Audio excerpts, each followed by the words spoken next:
Gratitude doesn't change the reality around us, but it changes how we see it. And sometimes, that shift in perspective is exactly what opens the door to miracles. But are we truly able to recognize those miracles? Or are we so busy waiting for something big that we miss the small blessings already unfolding? We keep asking for answers, waiting for clear signs from God. But have we stopped to give thanks even before things begin to happen? The truth is, gratitude isn't just a reaction to what we've received. It's a posture that positions us to receive even more. Jesus understood this. Before multiplying the loaves and fish to feed thousands, he first gave thanks for what he had. Before Lazarus walked out of the tomb, Jesus thanked the Father. And what about you? Are you waiting for the miracle to happen in order to be thankful? Or are you willing to give thanks before the answer arrives? Think about everything you've been through in life. Have you ever realized God's goodness only in hindsight? And what if, instead of waiting for the perfect moment to be thankful, you started now? What if gratitude isn't just a fleeting feeling, but a key to experiencing more of God? Could it be that we're leaving doors closed, doors God has already opened, simply because we haven't learned to recognize what's right in front of us? It's curious how we're often waiting for a big miracle while overlooking the small manifestations of God's grace in our everyday lives. The truth is, many of us spend a good part of life with our eyes fixed on what's missing, on what hasn't happened yet, on what we wish God would do. But does the absence of a visible miracle mean He's not working? Or could it be that what's missing is our gratitude, the very thing that helps us see the miracles already surrounding us? I remember a conversation I had with a friend, Ethan. He was going through a tough time. He had lost his job, and the financial pressure was weighing heavily on him and his wife, Rachel. With each failed interview, with each closed door, the discouragement grew. He kept praying for a job, but the days passed, and nothing changed.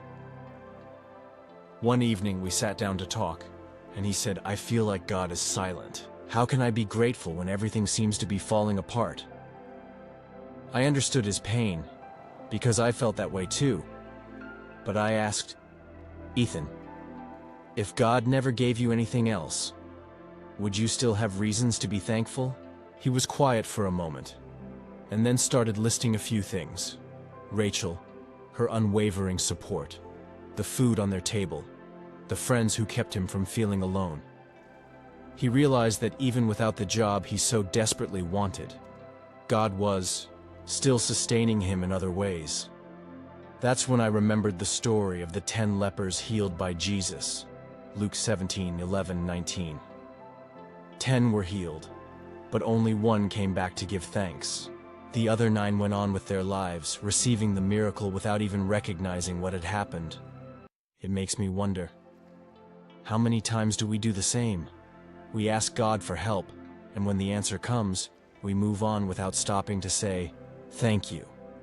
Not because we're ungrateful, but because we're always focused on the next request, the next miracle, the next breakthrough. And there's something even deeper here. When that one man came back to give thanks, Jesus said something powerful: "Your faith has made you well." In other words, his gratitude didn't just acknowledge the miracle, it created space for something even greater to happen. Gratitude isn't a detail, it's a posture. I also remember a story about my Aunt Claire. She spent years battling a chronic illness. The pain was intense, the treatments exhausting. But even on the hardest days, she made it a point to be thankful. Not for the suffering, but for what she still had. Her family by her side, the small improvements that would come, the opportunity to live one more day. I asked her once how she managed to keep that perspective, and she replied, "If I wait for everything to be perfect to give thanks, I'll never give thanks at all." That shook me.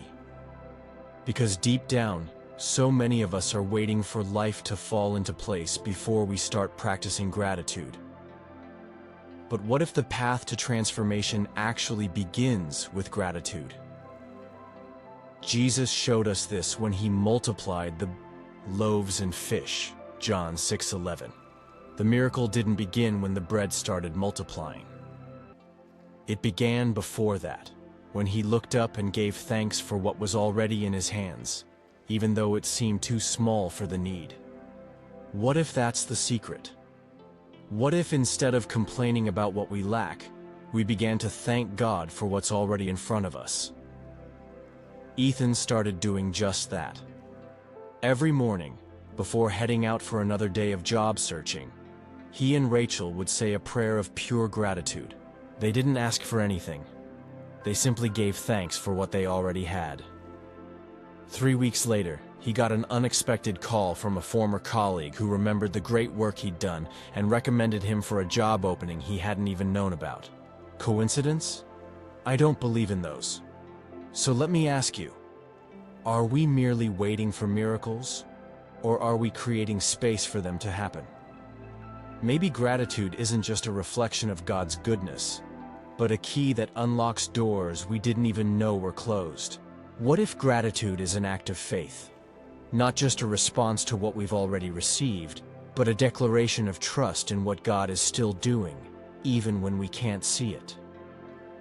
I see this clearly in the story of Paul and Silas, imprisoned, chained, with no reason to rejoice. Acts 16:25-26. But instead of complaining, they began to sing praises to God.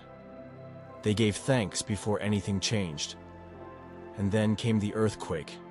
The chains broke, and the prison doors opened. It makes me wonder, what if the chains in our lives aren't just external circumstances, but also the way we see those situations? Maybe gratitude doesn't just prepare us for miracles, it's part of the miracle itself. So what would happen if today, instead of focusing on what's still missing, you started giving thanks for what you already have? What if gratitude were more than just words, more than a fleeting feeling? What if it were a path to seeing God in the midst of chaos? A step of faith that transforms the way we face life? I know. Sometimes being thankful feels impossible. When the pain is heavy, when the answers don't come, when everything inside us is crying out for change, gratitude can seem illogical. But maybe that's exactly when it becomes most powerful. Think about how often we wait for something to change before we find a reason to be thankful. When I have financial stability, then I'll be grateful. When my family is okay, I'll praise God.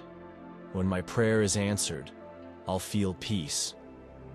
But what if we've got the order wrong? Jesus gave thanks before the miracle happened. Paul and Silas praised before the chains fell. That one leper returned to give thanks before knowing what would come next. They didn't wait for abundance, for freedom, or for confirmation. They gave thanks in the midst of uncertainty. And you? What are you waiting for before you recognize what God is already doing? Maybe what's holding you back isn't a lack of answers, but the way you're looking at life. Maybe the key isn't wait to give thanks, but give thanks to see. I know it's not easy. The mind will resist, the heart will want to argue. But what if today you decided to break that cycle? What if, instead of starting your prayer with requests, you started with gratitude? What if, before worrying about what hasn't happened yet, you chose to acknowledge the small blessings in the now? It doesn't have to be something big. It could be the air you breathe, the food on your table, the strength to keep going. I'm not saying gratitude fixes everything instantly, but it changes you. And when your heart shifts, your vision shifts too. And when your vision changes, maybe, just maybe, you'll see that God is already at work. So, before you ask for anything today, try this simple exercise. Stop, breathe, and find just one thing you can thank God for. Because maybe that small act is the doorway to something far greater than you can imagine. The truth about gratitude is that it doesn't immediately change the reality around us, but it transforms how we see it. When we give thanks, we're not denying our pain or pretending everything is fine. We're choosing to see beyond what's missing, beyond what worries us. We're training our hearts to recognize God's presence, even in the small things, and that changes everything. Because when we look at life through the lens of gratitude, something shifts inside us. What once felt suffocating starts to lose its grip. Fear doesn't disappear, but it no longer controls us. Worry may still exist, but it no longer defines us. Gratitude anchors us in the trust that God is already working, even when we can't see it. And maybe that's the greatest challenge of all, to give thanks before the miracle, before the way opens, before we understand God's plans. It's an act of faith, a gesture that says, "Lord, I trust that you're in control, even when my vision is limited." But what if choosing gratitude is exactly what helps us recognize the miracles already happening? If you think about it, the miracle isn't always the external change we hope for. Sometimes it's the peace we feel, even when nothing has changed. Sometimes it's the strength to keep going when we thought we couldn't last another day. And sometimes the greatest miracle is realizing God has been here all along. The problem was never God's absence. The problem is that when we focus too much on what's lacking, we fail to see what's already present. Gratitude repositions us. It helps us see that regardless of circumstances, there is always something to praise for. And when we choose to give thanks, we make room to experience God in deeper ways. Maybe you've been waiting for a big sign, a clear answer, a radical change. But what if the first step is simply recognizing the small blessings of today? What if the miracle isn't in what God is going to do, but in what He's already done and continues to do? As G.K. Chesterton once said, "Gratitude is the greatest of all virtues and the parent of all others." Because a grateful heart will always see beyond the struggles. It will always find a reason to trust. It will always make room for God to move. And in the end, gratitude doesn't just open doors to miracles, it makes us aware of the greatest miracle of all, God's constant presence in our lives. In everything, give thanks, for this is the will of God in Christ Jesus for you. 1 Thessalonians 5:18